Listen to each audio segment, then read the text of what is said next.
ఇప్పుడు చంద్రన్న కానుకలు చెబుతున్నాడు. చంద్రన్న సంక్రాంతి కానుక ఈ గొప్పగా చెబుతున్న అసలు అన్నీ పుచ్చిపోయినట్టే. బెల్లం కానీ, నూనె ప్యాకెట్లు కానీ, నెయ్యి కానీ, కానుకలు ఇచ్చినట్టే మొత్తం పూర్తిగా మురిగిపోయినట్టే. ఇప్పుడు ఇవన్నీ మనం ఆరోపణ ఏంటంటే, నా ఆరోపణ ఈ మొత్తం హెరిటేజ్కి చేరినాయండి. హెరిటేజ్ మధ్యగా ఇచ్చేశారు.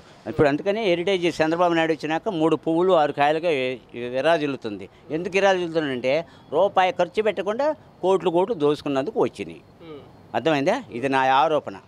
కరెక్ట్గా ఒక సమాధానం చెప్పమని దానికి. ఇప్పుడు వీళ్ళకి చెప్పారే ఏది చంద్రన్న కానుకని ఉప్పు, బియ్యము, పప్పు, పరమాన్నం, నెయ్యి పంపించాడు. నెయ్యి ఎంత అండి కేజీ? నెయ్యి వాళ్ళు 500 రూపాయలు ఉంటే వాళ్ళు విజయాగి వాళ్ళు 350 300కి ఇస్తామంటే హెరిటేజే మనకేవో ఏరే గిండర్ లేవు, మొత్తం టెండర్లే. ఇప్పుడు రాజశేఖర రెడ్డి గారు ప్రాజెక్టులు కట్టినప్పుడు మంచి కాంట్రాక్ట్, క్వాలిటీ కాంట్రాక్టర్ని, ఎలిజిబుల్ కాంట్రాక్టర్ని డిసైడ్ చేయాలని అప్పుడు ఆంధ్రప్రదేశ్లో ఉండ రిటైర్డ్ చీఫ్ ఇంజనీర్ అందరినీ ఒక కమిటీ వేసి మీరందరూ ఆదిరెడ్డి గారు ఎలిజిబులా లేకపోతే అన్ఎలిజిబులా అని చెప్పమన్నాడు. చెప్పమంటే అప్పుడు 14 అప్లికేషన్లో 13 అప్లికేషన్లు వచ్చినాయి. ఈ పెద్ద కాంట్రాక్టర్లు వస్తే అందులో వాళ్ళు సాగ్రిగేట్ చేసి 9 మంది కాంట్రాక్టర్స్ ఎలిజిబుల్ చూపించారు వాళ్ళకి. వీళ్ళైతే ఈ వర్కులకు సరిపోతారని చెప్పారు. చెప్తే అప్పుడు మన ఈ ఆంధ్రజ్యోతి రాధాకృష్ణ గారు ఉన్నారు. అబద్ధం తప్ప నిజం చెప్పడు, అబద్ధం తప్ప నిజం రాయడు, తెలుగుదేశానికి తొత్తు పత్రిక అది.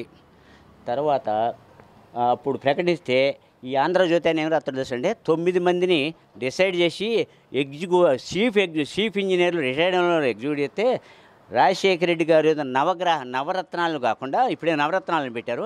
అప్పుడు నవగ్రహాలని పేరు పెట్టిండు. పాపం ఎన్టీ రామారావు గారు 10వ గ్రహం కూడా పెట్టాడు, 10వ గ్రహాన్ని చేశాడు. దశమ గ్రహ అనేది వాడు ఆయన పేరు అల్లుండి ఏదో అంటారు కదా, ఈయన దశమ గ్రహ.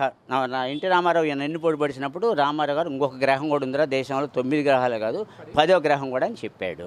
అర్థమైందా? ఇంకా చేసి రాజశేఖర రెడ్డి గారు ప్రాజెక్టులన్నీ ఎలిజిబుల్ అందరికి ఇచ్చేసి అందరికి ఇందులో నామా నాగేశ్వరరావు గారు మొన్న ఖమ్మం నుంచి పోటీ నామా నాగేశ్వరరావుని ఇరికిచ్చి పని చేయకుండా దానికి కూడా ఆటంకాలు కల్పిస్తే చివరిలో పోలవరం ప్రాజెక్టు నువ్వు ఇట్లా చేయట్లేదు అబ్బాయి, నిన్ను తీసేయాల్సి వస్తుంది రాజశేఖర రెడ్డి గారు వార్నింగ్ ఇచ్చి. ఎందుకంటే మళ్ళీ డైరెక్ట్గా తప్పించేస్తే ఈయన కోర్టుకు పోయి అడ్డం పెడతారని చెప్పి. ఎవరండి అభివృద్ధి నిరోధకులు ప్రాజెక్టులు అడ్డం పెట్టింది ఎవరండి? అప్పుడు రాజశేఖర రెడ్డి గారు ఉన్నప్పుడు కోర్టులకు పంపించావు జనాల్ని. అప్పుడు కాలువలు తవ్వేటప్పుడు కాలువల కాడ కోర్టులు పెట్టి అడ్డం పెట్టించావు నీ జనాలతోటే. తర్వాత నువ్వు పెట్టావే నీ తొత్తు కాంట్రాక్ట్ ఉంటే కాంట్రాక్ట్ని పని జరిగితే రాజశేఖర రెడ్డి గారికి మంచి పేరు వస్తుందని చెప్పి పని జరగకుండా చేశాడు. అప్పుడు రాజశేఖర రెడ్డి గారు 2-3 నెలలకు చనిపోతారనగా పిలిచి వార్నింగ్ ఇచ్చాడు, చేసుకుంటే మంచిగా చేసుకో, లేకపోతే తీసేయాల్సి వస్తుందని కూడా చెప్పాడు. ఇప్పుడు వాళ్ళు చెబుతారు జగన్కి సచివాలయం అదే అమరావతి కట్టడం ఇష్టం లేదు, పోలవరం ఎవరికి కావాలండి నీ పోలవరం? ఇప్పుడు రాజశేఖర రెడ్డి గారు 9 మంది కాంట్రాక్టర్ని పెద్ద సీన్ ఇప్పుడు నువ్వు ఎవరికి ఇచ్చావండి చంద్రబాబు నాయుడు గారు? ఇప్పుడు కాంట్రాక్టర్లు ఇరిగేషన్ శాఖలో ఎక్కడన్నా టెండర్ పిలిచావా? మొత్తము నీ దొత్తు సీఎం రమేష్కి ఇస్తావా? ఇచ్చావుగా.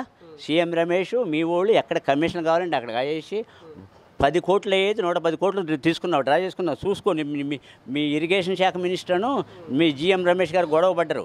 అందులో 10 కోట్ల వరకుకి 110 కోట్లు పెంచి 35 కోట్లు ఏమీ పని చేయకుండా తీసేసుకున్నాడు జీఎం రమేష్. అదే ఆదర్శమా? ఇదే ఆదర్శమా చెప్పండి? ఒక సీఎం రమేష్కే దోసుకుంటాను.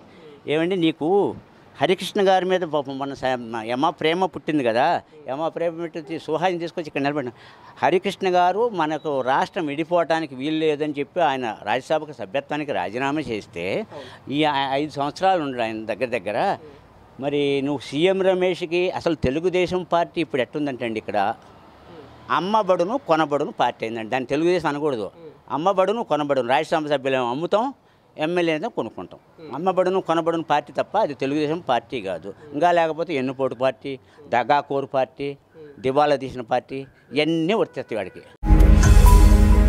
ఈ వీడియో గనుక మీకు నచ్చినట్లయితే లైక్ చేయండి, షేర్ చేయండి. మరిన్ని వీడియోస్ కోసం మా ఛానల్ను సబ్స్క్రైబ్ చేయండి.